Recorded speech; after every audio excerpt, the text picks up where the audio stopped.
चौहान मौजूद है उत्तर प्रदेश के जिला सिद्धार्थनगर वर्ड में। और यहाँ पर एक विद्यालय है ब्लूइंग इंटरनेशनल स्कूल है और यहाँ पर हम आए हुए बातचीत करेंगे। पहले तो आप सभी को 26 जनवरी गणतंत्र दिवस की सारे देशवासियों को ढेर सारी शुभकामनाएं। और इस विद्यालय पर मौजूद है और बातचीत करेंगे यहाँ के जो टीचर हैं कि आज का जो दिन है, आज के दिन देशवासियों को क्या कहना चाहते हैं। बने रहे हमारे साथ। चलिए इसी कड़ी में हम और बातचीत करते हैं। सर क्या नाम है आपका? जी, मेरा नाम राजकुमार चौधरी है और मैं आप सब लोगों को पूरे क्षेत्रवासी देशवासियों को गणतंत्र दिवस की हार्दिक शुभकामनाएं बधाई देता हूँ। लेकिन आपने जो बात कही है कि क्या महापुरुषों के बारे में विद्यालय में बताया जाता है, तो आप लोग तो भाई काफ़ी बुद्धिजीवी होते हैं। ये प्रश्न आप किए हैं, अच्छी बात है। लेकिन विद्यालयों में अगर महापुरुषों के बारे में नहीं बताया जाएगा, उनके चरित्र को लेकर के हम विद्यालय नहीं खड़ा कर पाएंगे, तो और समाज में हर कौन जिसके बल पे विद्यालय चलेंगे। तो ये हम ये नहीं कह रहे हैं कि आप हम पे आरोप लगा रहे हैं, बल्कि मैं आपकी बातों का खंडन करते हुए ये कह रहा हूँ कि हमारा स्कूल जो है, हमारे शिक्षक, हमारी संस्था देशभक्ति से ओतप्रोत रहती है।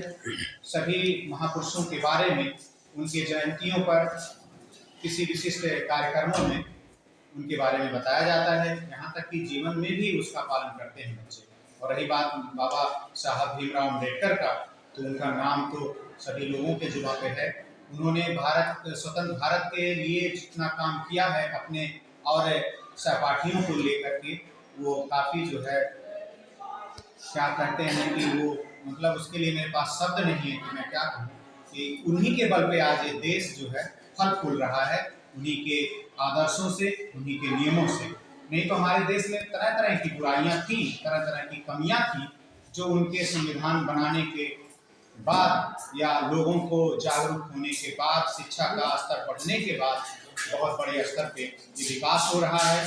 और हमारे शिक्षकों का इसमें योगदान है, वो किसी भी वर्ग से हो, किसी भी क्षेत्र से हो, इसमें बहुत बड़ा उनका योगदान है।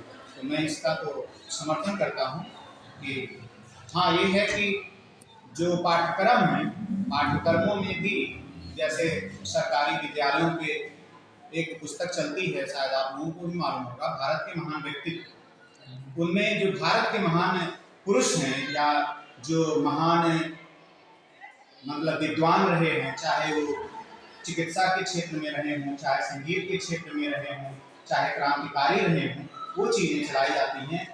हमारे विद्यालयों में, प्राइवेट विद्यालयों में इस बुक को लगाना बहुत अति आवश्यक है कि जो सरकारी स्कूलों में भारत के महान व्यक्तित्व पुस्तक चलती है, उसको सरकारी स्कूल में अनिवार्य रूप से लगा देना चाहिए, ताकि बच्चों में अपने जो पूर्वज हैं, अपने देश के जो पूर्वज हैं, अपने देश के लिए, विश्व के लिए जो उन्होंने योगदान दिया है, वो उसको जाने और अपनी शक्ति को समझें, ताकि हमारा देश और भी मजबूत हो और भी विकास करे।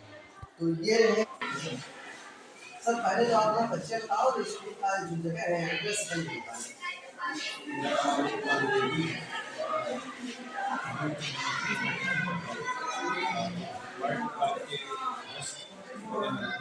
सर आज का जो दिन है क्या कहेंगे सर? आज 26 जनवरी 1950 को भारत का संविधान लागू हुआ। इसके पहले 26 नवंबर 1949 को भारत का संविधान बन के लागू हुआ। एक दिन डिसाइड हुआ जिस दिन भारत का संविधान लागू करेंगे, वो 26 जनवरी 1950। उसी को हम लोग गणतंत्र दिवस या रिपब्लिक डे के रूप में मनाते हैं। उसी को मनाने के लिए हम लोग आज यहाँ इकट्ठा हुए हैं और सबकी बधाई है आप सभी पूरे देशवासियों। और आइए हम और आगे बातचीत करते हैं। क्या नाम है सर आपका?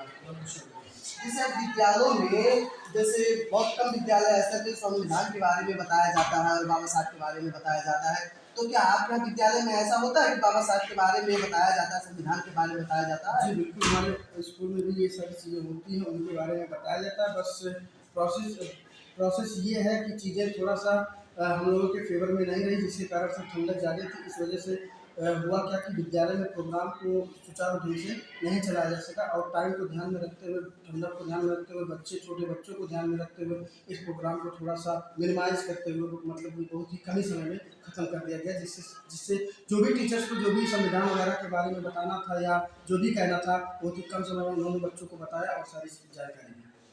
नहीं तो क्या ऐसा क्या लग रहा है कि जो बाबा साहब का सपना था, मानवर साहब का सपना था, तमाम जैसे क्रांतिकारी थे जैसे माता सावित्रीबाई फुले और फातिमा से, क्या उनका सपना पूरा होते दिख रहा है? तो आइए और कड़ी में हम बातचीत करते हैं। तो क्या सर ऐसे महापुरुषों का सपना पूरा होते हुए दिख रहा है?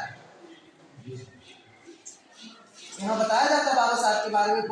बहुत सारे ऐसे विद्यालय होते हैं सर जहाँ की भारत की पहली प्रथम पढ़ी लिखी महिला सावित्रीबाई फुले और दूसरी शिक्षिका महिला शिक्षिका जो मुस्लिम थी माता फातिमा से, उनके बारे में लोग बताते हैं, सरस्वती जी के बारे में बताते हैं। तो सर क्या कहेंगे इस पे? अच्छा, बताया जाता है बच्चों के बारे में,